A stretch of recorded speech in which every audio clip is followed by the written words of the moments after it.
J'aime tes yeux, j'aime ton front, ma rebelle ou ma farouche.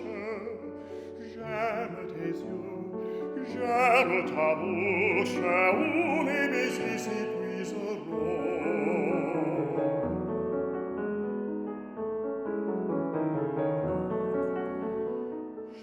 I came from a very musical family.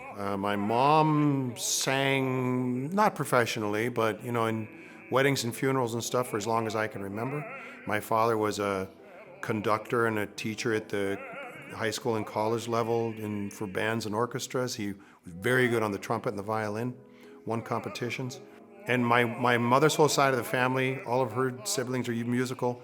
My father's side as well. And so it's kind of a natural thing. We all grew up singing and playing instruments and stuff. That's how it all got started. It was kind of natural that I would go into music.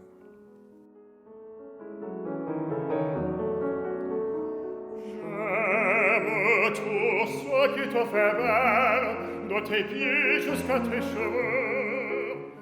My parents owned a music store. This is before I had any memory of it. But they provided musical instruments for the local high schools and junior high schools. So they had this massive inventory of all kinds of instruments, both orchestral and band instruments. We had a garage that was completely full of instruments. We had shelves built in there. And my dad knew how to play them all. And so I would say, hey, Dad, how do you play this thing? And he goes, well, that's called a clarinet, and you play it like this, We went through all the instruments. So I got really good at making sounds on instruments. So it was a pretty rich musical upbringing, and I still maintain I can play anything with a pretty good sound except oboe. I never figured that one out. Sure on this shining night of star-made shadows round, kindness must watch for me this side the ground. In high school, I was very involved in the choirs and in the musicals that were produced by the music and theater departments there. We had an extraordinary high school music program.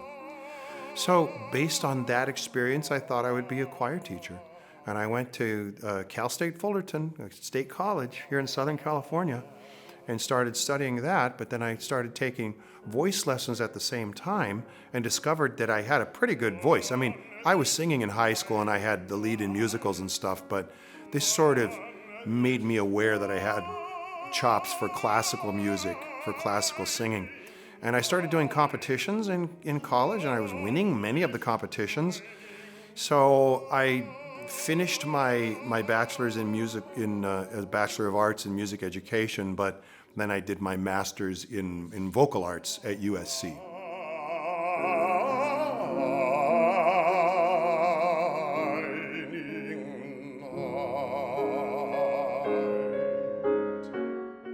I had auditioned for the LA Opera, and they hired me for the first three operas. I got small roles in the first three projects, but at the same time, I went to Europe on the advice of my manager and auditioned for opera companies there and got a couple offers for big opera companies in Europe. So we decided, we had 2 kids already, but we decided to move to Frankfurt and start my operatic career there.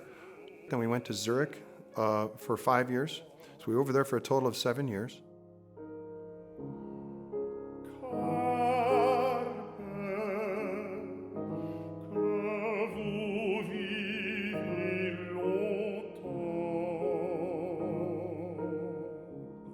I've learned a lot. I've learned a lot about myself. I've learned a lot about teaching. I've learned a lot about technique. I've had to question everything that I thought was right or wrong and try to implement it into my own singing and then how to describe it and teach it to somebody else. And I'll tell you right now, the best teachers are not the best singers, and vice versa. The best teachers that I've worked with never really had big careers. They had tried long and hard enough to learn about vocal technique and to learn about how to maximize what they had, and they got as far as they could go, and they went into teaching. This is most of them. And then they become great teachers because they had to figure it all out and figure out how to teach it. Si vous me disiez que la terre a tant tourné vous offensa, je lui dépêcherai par ça. Vous l'averiez fixé ce terre. The Don Quichotte à Dulcinée of Ravel, I have a very personal connection to those because the very first person to ever sing them, sight reading them with Maurice Ravel at the piano, was my very own teacher, Martial Sanguer, who I studied with in Santa Barbara for 6 years. And he told me the story of how he was in Paris and Ravel called him up and said, could you come to my apartment and sing through some songs? And, you know, of course, Ravel was already very famous at the time, and Sanguer said, yes, of course, I'll come right over. And he went over there. He sight read through these songs, which are difficult to sight read. And at the end of their session, Ravel said, my dear Martial, I love the way you sing these so much, I'd like to dedicate them to you. And Sanguer said, oh no, master, it's too great of an honor. I couldn't possibly accept such an honor. And Ravel said, okay, well then pick one. And he was kind of flustered, and he chose the middle one, the Prayer to Saint Michael. And it still bears, it says Martial Sanguer right on the top of the score. So I learned these from Martial Sanguer. He taught them to me. So I feel like I have a direct conduit from Ravel through Sanguer, maybe one of the few people in the world who actually has that direct influence from the composer through my own voice teacher. And I still can remember the way that Sanguer sang every single phrase, the way he pronounced every word, and I do my best to try to stay faithful to it.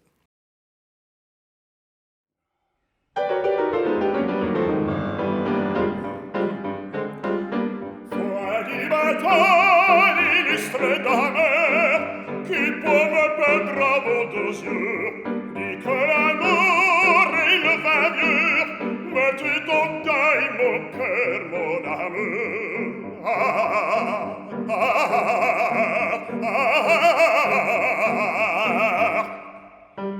Je bois à la joie est le seul but où je vais droit. Lorsque j'ai pu, la joie, non, je bois la joie.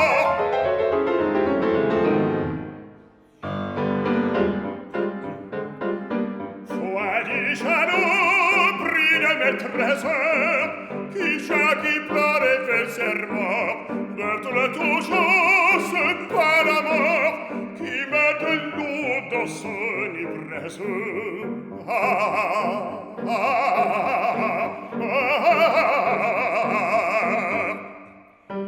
Je bois à la joie est le seul but où je vais droit,